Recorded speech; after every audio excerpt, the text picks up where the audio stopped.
സ്വന്തം മനസ്സിൻ്റെ മനോഭാവം അനുസരിച്ചായിരിക്കും കാണുന്ന കാഴ്ചകളുടെ ഭംഗി. നിങ്ങളുടെ ലോകം സ്വയം കണ്ടെത്തുക എന്നുള്ളത് നിങ്ങളുടെ കർമ്മമാണ്. സ്വയം തീരുമാനമെടുക്കുന്നത് സ്വാതന്ത്ര്യം.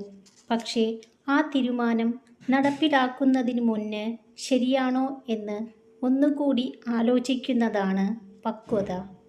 മനുഷ്യർ തിരക്കിലായിരിക്കുമ്പോൾ കൂടുതൽ സന്തുഷ്ടരായിരിക്കും. കാരണം അത് ജീവിതത്തിലെ വിഷമിപ്പിക്കുന്ന കാര്യങ്ങളെക്കുറിച്ച് ചിന്തിക്കുന്നതിൽ നിന്ന് അവരെ തടയുന്നു.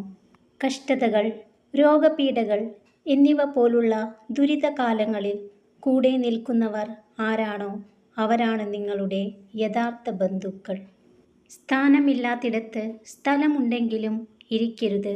സ്ഥാനമുണ്ടെങ്കിൽ സ്ഥലമില്ലാത്തിടത്തു പോലും അഭിമാനത്തോടെ നിൽക്കാം. മനുഷ്യൻ വിധിയെ കുറ്റം പറയുന്നു.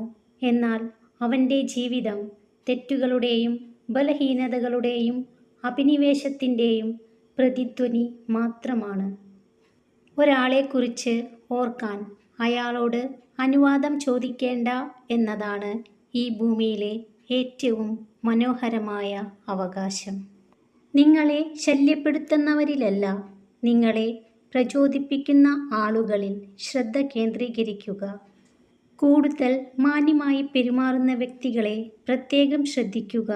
കാരണം അവരുടെ മനസ്സ് കള്ളത്തരങ്ങളുടെ കൂടാരമായിരിക്കും.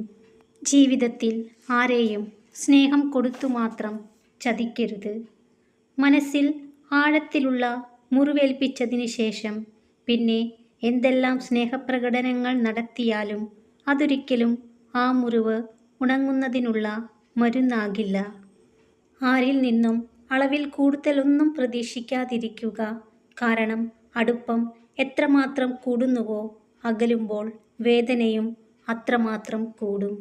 ആർക്കുവേണ്ടിയും ആരെയും നഷ്ടപ്പെടുത്താതിരിക്കുക. കാരണം ഒരാളും മറ്റൊരാൾക്ക് പകരമാവുകയില്ല.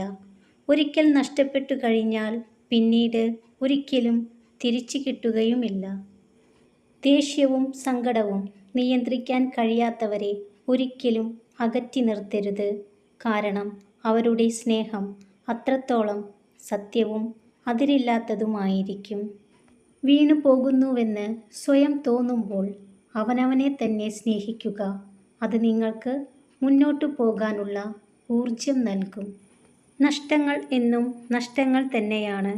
എത്രയൊക്കെ സന്തോഷങ്ങൾ വന്നാലും ചില നഷ്ടങ്ങൾ ജീവിതാവസാനം വരെ നമ്മുടെ കണ്ണുകൾ നിറച്ചുകൊണ്ടിരിക്കും. ക്ഷമ, അത് എപ്പോഴും നല്ലത് തന്നെ. എന്നാൽ അത് മുതലെടുക്കാൻ ആരെയും നിങ്ങൾ അനുവദിക്കരുത്. നിങ്ങളുടെ ഹൃദയം പറയുന്നത് കേൾക്കുക.